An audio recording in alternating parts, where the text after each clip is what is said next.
Hello dear students, this is Dr. Shabana Begum, Associate Professor in Zoology, Maharani Science College for Women, Bangalore. Students, I am going to engage the first unit of first BSc first semester syllabus comprising of animal architecture, including subtopics such as the body symmetry, body organization, germ layers, in which I will discuss about the diploblastic and triploblastic condition of the body, then body coelom, body metamerism, and few topics which come under the phylum Protozoa of the syllabus. To begin with, let me give you a precise introduction about metazoans.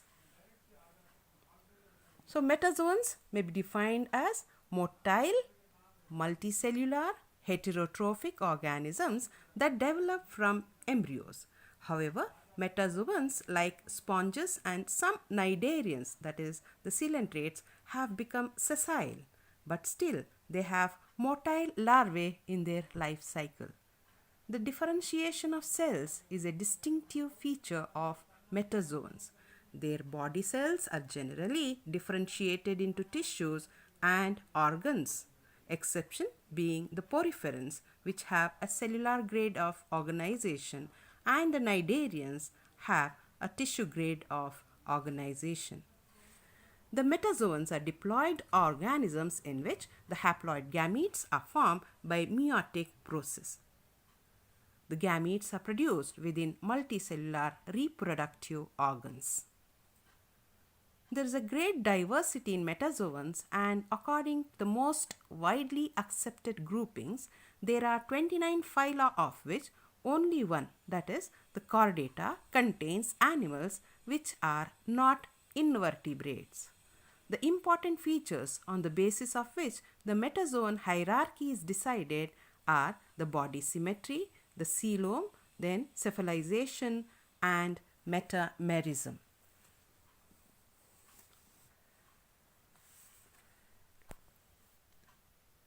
So this particular slide will give you an insight about the types of symmetry, that is the body symmetry, which is the first topic I am going to speak about. So the two diagrammatic representations, that is schematic diagrams, are the first one for the radially symmetrical condition, and the second diagram will give you the picture of a bilaterally symmetrical condition. So about body symmetry, let us learn about the objectives is to differentiate among the ways in which animals can be characterized by the body symmetry. What exactly is the word meaning of symmetry? So symmetry means the quality of being made up of exactly similar parts facing each other or around an axis.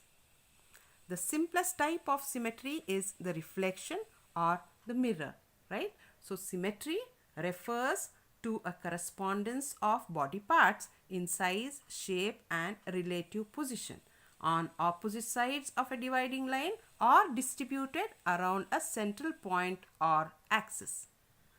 With the exception of radial symmetry, external form has little relation to internal anatomy, since animals of very different anatomical construction may have the same type of symmetrical conditions also.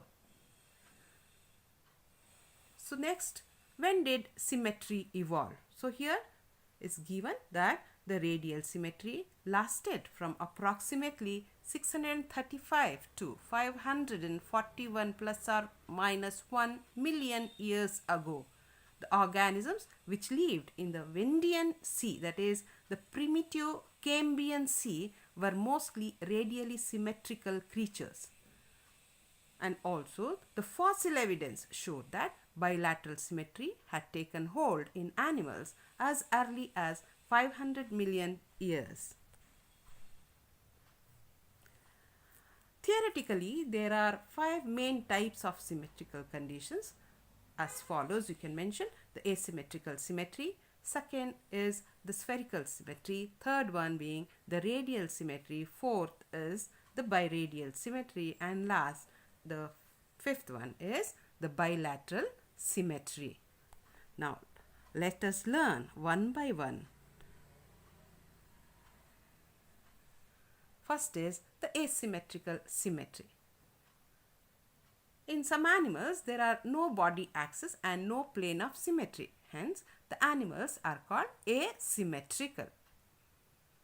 The amoeboid forms, for example, the amoeba and many sponges have irregular growth pattern of the body and cannot be divided into two equal halves. Such a condition is called as asymmetrical conditions, right? So you can always say when an animal cannot be divided into two equal halves or like parts in any plane, it is called asymmetrical. Fine. So they lack symmetry. Next is the spherical symmetry. So in spherical symmetry, the shape of the body is spherical, that is rounded, and lack any axis. The body can be divided into two identical halves in any plane that runs through an organism's center. It is seen in volvox and radiolarian protozoans. These animals are adapted for free floating and rolling movements.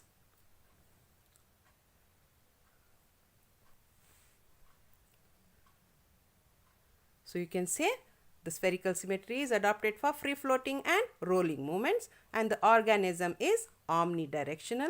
It can move equally well in any direction, and since you can say in spheres the interior mass is large relative to the surface area and becomes too large for efficient functioning with increase in size and complexity, spherical symmetry is found in less evolved animals with poorly developed structure and without much evolutionary significance.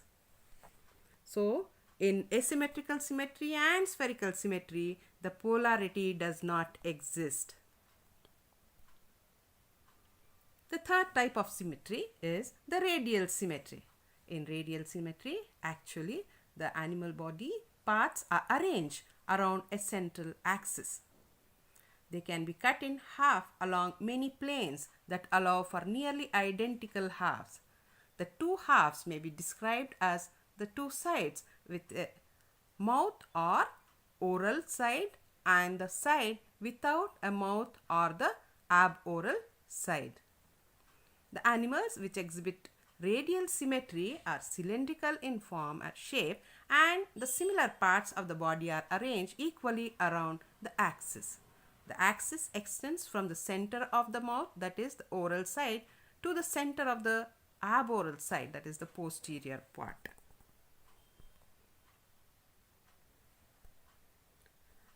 The radial symmetry is seen among the sessile, sedentary, slow-moving and floating animals such as the sponges, hydroids, anthozoans, the two polyps, then they are polypoids as we know, medusae and sea stars, that is the starfish. That too adults, because we know in case of echinoderms, adults are radially symmetrical while their larvae are bilaterally symmetrical in condition. What is the significance of radial symmetry?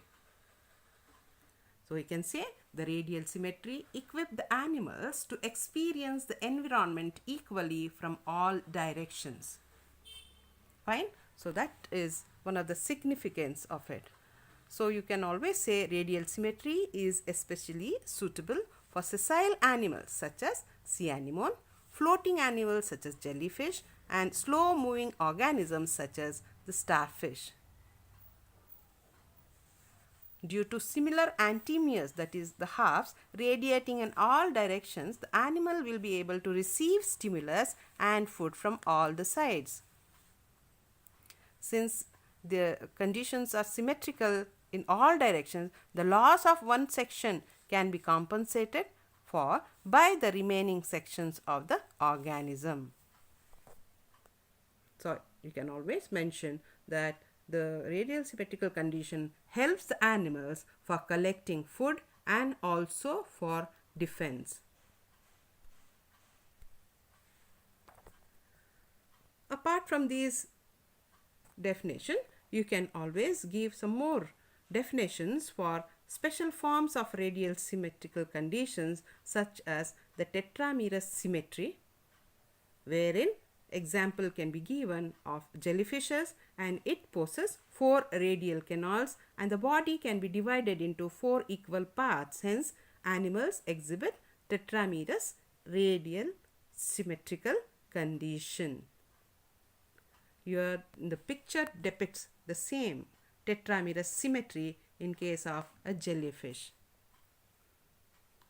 Next is the pentamerous symmetry. It's also a special form of radial symmetry in which most of the echinoderms possess pentamerous radially symmetrical condition, because the body can be divided into 5 roughly equal parts. The body parts are arranged around the axis of the mouth at orientations of 72 degrees apart. The larvae of echinoderms are bilaterally symmetrical but acquires radial symmetry in adult stage. The radial symmetry of echinoderms is regarded as a secondary acquisition.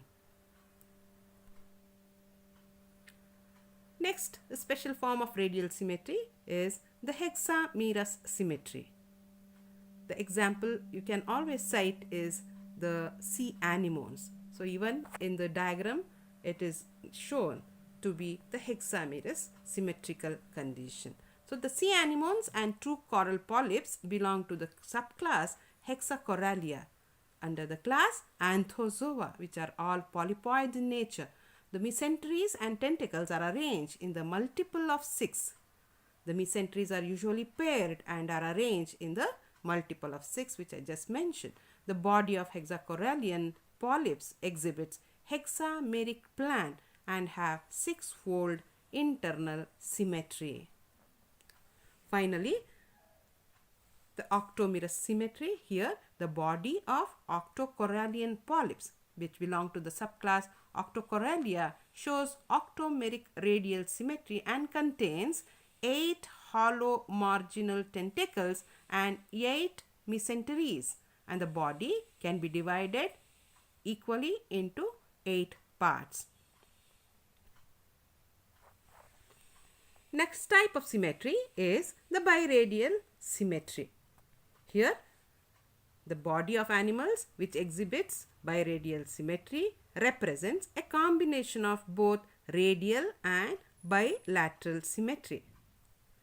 The organs are arranged radially and the body can be divided into 2 by a mid-longitudinal plane. So, you can always see when an animal can be divided into 2 equal halves or antimeres in 2 planes, one through the longitudinal axis and the other through the sagittal or transverse axis, it is called biradial symmetry. This biradial symmetry occurs in comb jellies. So, in biradial symmetry, in addition to the antero-posterior axis, there are also 2 other axes at right angles to it and to each other. The sagittal or median vertical longitudinal and transverse or cross axis. Such an animal therefore not only has 2 ends but also has 2 pairs of symmetrical sides.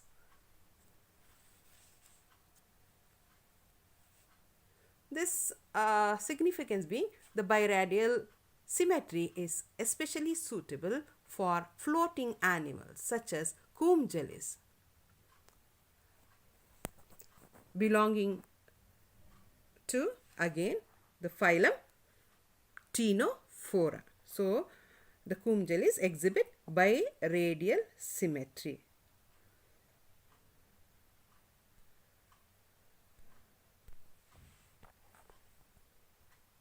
The next type of symmetry being the bilateral symmetry, which is very important because most of the organisms exhibit the bilaterally symmetrical conditions of the body. So in bilateral symmetry, the body parts are arranged in such a way that the animal is divisible into roughly mirror image halves through one plane, that is the mid sagittal plane, longitudinal plane only. So this plane passes through the axis of the body to separate the two halves, which are referred to as the right and left halves. The animals which exhibit bilateral symmetrical conditions are called bilateria. So bilaterally symmetrical animals include acoelomates, where there is no coelom, absence of coelom is found, then pseudocoelomates, where there is a false coelom condition formed, and eucoelomates, where there is a true coelom, that is the body cavity. So among invertebrates and both lower chordates and vertebrates.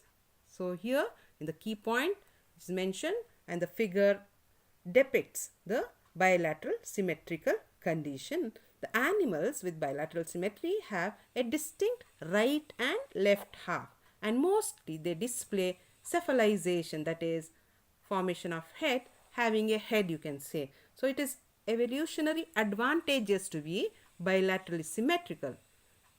Its improved movements and lead to the development of the head and concentration of the sense organs there. The entire body of a bilateria can be divided into three planes, such as frontal, sagittal and transverse. So any of the vertical planes perpendicular to the sagittal plane that passes through the body separating the upper and underside is called frontal plane. The upper side is also called dorsal, which is usually away from the ground and near the back of the animal. The underside is also called ventral, which is usually facing towards the ground. A longitudinal plane that passes along the axis of the body of bilaterally symmetrical animal to separate right and left sides are called the mid-sagittal planes.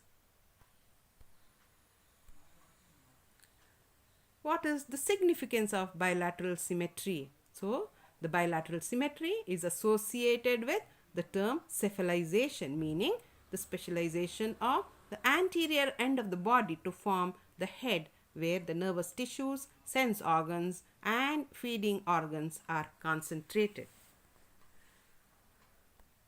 The other advantages of this symmetry are the streamlining of the body, development of different organs in different body regions, and more efficient unidirectional movement. Along with this, let us discuss about the evolution of symmetry. So in case of parazoans, that are the sponges, they lack any definite symmetry, hence they are asymmetrical. Eumetazoans have a symmetry defined along imaginary axis drawn through the animal's body. Bilateral animals have one of the three basic body plans: acoelomate, pseudocoelomate and coelomate conditions. Then bilateral symmetrical animals have two main advantages over radially symmetrical animals, like cephalization, that is the evolution of a definite brain area, and the greater mobility. Lastly, what is the outcome of the study? That is the small topic on the body symmetry. So in a nutshell, you can say the symmetry affects an organism's lifestyle, such as the radial symmetry enables sea creatures which may be sedentary or only capable of slow movement or floating to experience the environment equally from all directions. Bilateral symmetry allows for streamlined and directional motion. In evolutionary terms, this simple form of symmetry promoted active mobility and increased sophistication of resource seeking and predator-prey relationships. Based on the type of symmetry of their body plan, true animals are largely divided into three groups. Example, the radially symmetrical, bilaterally symmetrical and asymmetrical. All types of symmetries are well suited to meet the unique demands of a particular animal's lifestyle. Lastly, only a few animal groups display radial symmetry, while asymmetry is a unique feature of the phylum Porifera, that is, the sponges. So, after studying about the different types of symmetry, body symmetries, let us discuss some of the multiple choice questions to know whether you have really understood the topic or not. So the first MCQs is the jellyfishes has a body that radiates outward from a central point. It has a mouth to take in food. Which type of body symmetry does the jellyfish display? The four options being asymmetry, bilateral symmetry, radial symmetry, or spherical symmetry. The answer being jellyfishes, their body is radially symmetry. The option C is the correct answer. The second MCQs, that is a multiple choice question, being which type of symmetry can be found in complex animals that have well formed heads? Spherical symmetry, B radial symmetry, C asymmetrical condition, D is bilateral symmetry. The answer being the option D, bilateral symmetry. Third question, an animal with bilateral symmetry can be divided into two identical halves across an imaginary dividing line. Which animal displays this type of symmetry? So options A is sea star, B a fish, C jellyfish, D sea sponge. The answer being a fish. B is the option. Then next question. Radial symmetry is found in A. Coelenterata and Platyhelminthes. Option B. Coelenterata and Echinodermata. Option C. Arthropoda and Mollusca. Option D being Porifera and Coelenterata. The answer being option B, that is Coelenterata and Echinodermata exhibit radial symmetry. The next question. The radial symmetry is found in the animals of A. Protozoa, B. Porifera, C. Cnidaria, and D. all of the above. The answer being the cnidarians, they are the coelentrates. So C is the option which is the correct answer. So these are the references for you to go through if you have any doubts. So with this, I'm going to end my talk and discussion about the first topic,